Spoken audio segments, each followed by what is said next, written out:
Halo guys, balik lagi sama gua Lucky ID.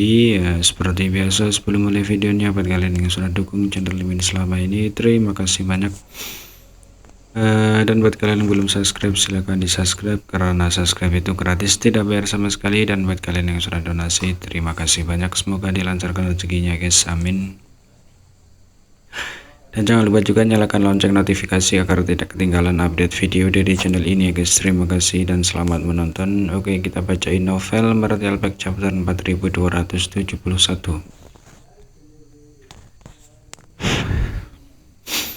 Di sini diceritakan mata Yang berminat ketika dia dengan cepat bertanya apakah kota Dingfeng memiliki inti elemen yin atau emas kelas 7. Mendengar ini, Pang Dua tersenyum pahit dan berkata, adik yang bagaimana bisa kita dengan santai membunuh monster base Orde ke-7? Jika monster base Orde ke-7 benar-benar datang ke sini, kota Dingfeng akan diratakan dengan tanah sejak lama. Bahkan jika itu adalah monster Orde ke-6, saya tidak berpikir kota Dingfeng memiliki inventaris apapun. Jika kamu membutuhkan inti kelas 5, kami dapat memberi kamu beberapa. Apa gunanya kelas 5 yang mengira bahwa kota Dingfeng telah berdiri di sini selama lebih dari 1000 tahun dan pasti akan mengumpulkan beberapa inti. Bahkan mungkin sesuatu yang dia butuhkan, tetapi sekarang dia menyadari bahwa kota Dingfeng tidak sekaya yang dia bayangkan. Memikirkan hal ini dengan kekuatan mereka, monster base Orde ke-7 seharusnya bisa menampilkan kekuatan seorang kultivator open heaven tingkat menengah biasa. Bagaimana mungkin mereka bisa melawannya? Tanpa inti kelas 7, Yang tidak memiliki permintaan apapun. Dia hanya datang ke sini untuk mengobati luka-lukanya. Dan sekarang setelah sebagian besar pulih, sudah waktunya untuk pergi. Semua orang terdiam. Mungkin kamu boleh pergi dulu, istirahatlah dengan baik. Sesaat kemudian Pang Dua melampai ke arah Van Wukin dan Van Wukin segera minta diri. Pada saat ini Jing Er sudah kembali, tapi dia sendirian dengan ekspresi aneh di wajahnya. Gong Yang yang relatif pendiam bertanya dengan rasa ingin tahu, di mana Penatuatan? Jing Er menjawab, saya tidak melihat Penatuatan. Kediamannya kosong. Bagaimana ini bisa terjadi? Pang Dua tercengang. Apakah kamu menemukannya di kota?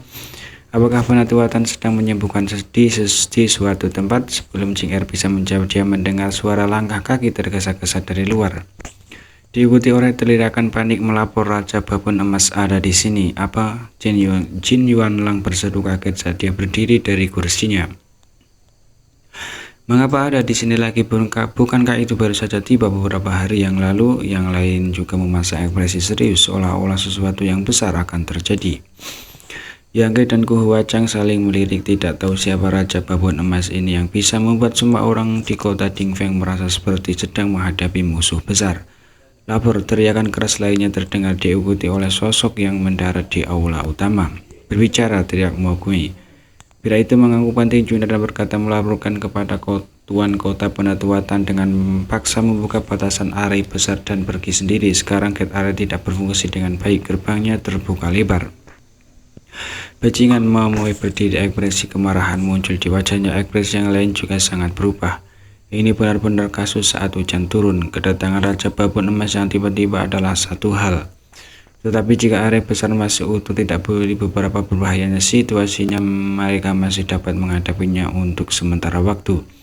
Tapi sekarang Tan Luaking dengan paksa membuka Great Area menyebabkan operasinya menjadi lamban. Ini hanya membuang kota Dingfeng ke dalam api.